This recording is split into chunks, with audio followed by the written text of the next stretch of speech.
میں نے خواہش کا اظہار کیا تھا حافظ احسان صاحب کے ساتھ کہ کبھی ایسے ہونا کہ جو محفل سبب بنے ہیں اس محفل کا 24 تاریخ تو پہلے سے ڈیسائیڈڈ تھی، لیکن اللہ تعالیٰ خوب جانتا ہے کہ یہ 24 تاریخ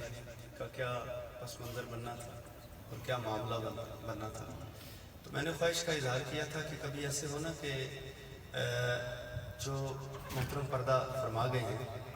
ان کے بارے میں سب کے اپنے اپنے تجربات ہوں گے۔ کوئی ان کو باپ کی حیثیت سے جانتا ہے، کوئی ان کو بھائی کی حیثیت سے جانتا ہے، کوئی ان کو عاشق رسول صلی اللہ علیہ وسلم کی حیثیت سے جانتا ہے۔ ان کی زندگی کے بڑے پہلو ہیں اور ان کے بڑے بڑے تعارف ہیں، میں تو ان کے نام سے بھی واقف نہیں ہوں، لیکن میرے لیے اس سے خوبصورت ان کا کیا تعارف ہو سکتا ہے کہ جن کے بیٹے سرکار کی ثناخوانی کرتے ہیں، اور ایک نہیں دو نہیں، جن کے پورا خاندان ہی سرکار کی ثناخوانی میں، جن کے بھائی اتنے خوبصورت سرکار کی نعت سننے والے محترم عارف چشتی صاحب، اور اتنے پیارے یہ گلدستے سجاتے ہیں اور اتنے پیارے محبت کرنے والے بندے تشریف لاتے ہیں۔ یہ بھی میں سمجھتا ہوں یہ مرحوم کی تعریف ہے کہ الحمدللہ وہ اتنے باذوق انسان تھے اور اتنے اچھے وہ لسنر تھے، نعت کے سننے والے تھے کہ اللہ اکبر، یہ انہیں میں سمجھتا ہوں اللہ پاک نے صلہ عطا فرمائی اتنے پیارے بیٹوں کے ذریعے سے کہ جو اپنے والد بزرگوار کا ذکر جو ہے یہ سرکار کے ذکر کے پردے میں کر رہے ہیں، اس لیے کہ جب سرکار کا ذکر ہوگا تو سرکار کا ذکر ہے ذکروں کا سردار، اور اللہ فرماتا ہے وَالَّذِينَ آمَنُوا أَشَدُّ حُبًّا لِلَّهِ، ایمان والے تو اللہ سے شدید محبت کرتے ہیں، شدید محبت۔ تو اللہ سے محبت کے کچھ وسیلے بھی تو ہیں نا، تو یہ اللہ سے محبت کا وسیلہ ہے کہ الحمدللہ یہ جو ہیں بچے اپنے والد کے لیے ایصال ثواب کے لیے سرکار کا ذکر پہنچا رہے ہیں۔ ورنہ تو قرآن بھی پڑھا جا سکتا ہے، لیکن قرآن کے بھی مضمون پر اگر غور کرے تو وہ تو سارے کا سارا سرکار کی نعت ہے۔ تو الحمدللہ میں بہت زیادہ اللہ کا شکر گزار ہوں، اللہ پاک نے مجھے الحمدللہ اس محفل میں آنے کی توفیق عطا فرمائی کہ جو محفل میں سمجھتا ہوں الحمدللہ کہ یہ پہلے سے مقبول ہے، یہ پہلے سے مقبول ہے۔ دیکھیے 24 تاریخ پہلے سے یہ طے تھی،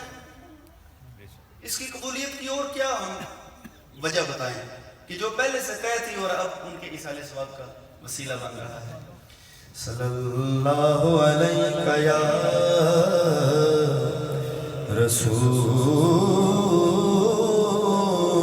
اللہ وسلم علیہ یا حبیب اللہ۔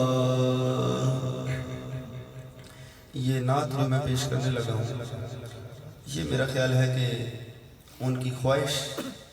کی ترجمانی کرے گی، اور ہر عاشق رسول جو دل میں سرکار کی محبت رکھتا ہے اس کی انشاءاللہ ترجمانی کرے گی۔ دل میں ہو یاد تیری گوشہ تنہا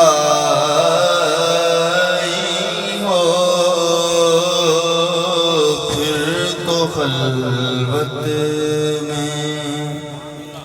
آج انجمن آرائی ہو، دل میں ہو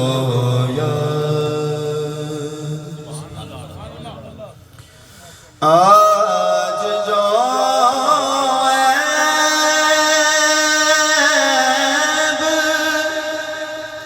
کسی پر نہیں کھلنے دیتے، آج جو عیب کسی پر نہیں کھلنے دیتے، کب وہ چاہیں گے میری حشر میں رسوائی ہو، کب وہ چاہیں گے میری حشر میں رسوائی ہو، دل میں ہو یاد آستانے پہ یا رسول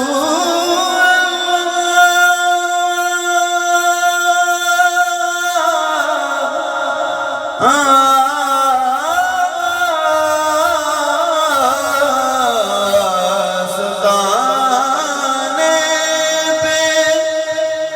تیرے سر ہو اجل آئی ہو رے جان جہاں تو بھی تماشائی ہو رے جان جہاں تو بھی تماشائی ہو، دل میں ہو یاد یہی منظور تھا قدرت کو کہ سایہ نہ بنے، یہی منظور تھا، یہی منظور تھا،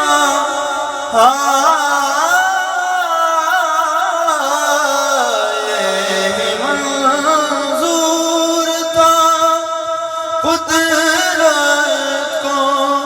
کہ سایہ نہ بنے،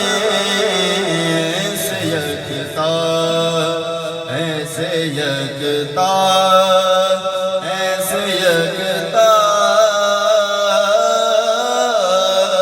ایسے یکتا کے لیے ایسی ہی یکتا ہو، دل میں ہو یاد تیری گوشۂ تنہائی ہو، پھر تو خلوت میں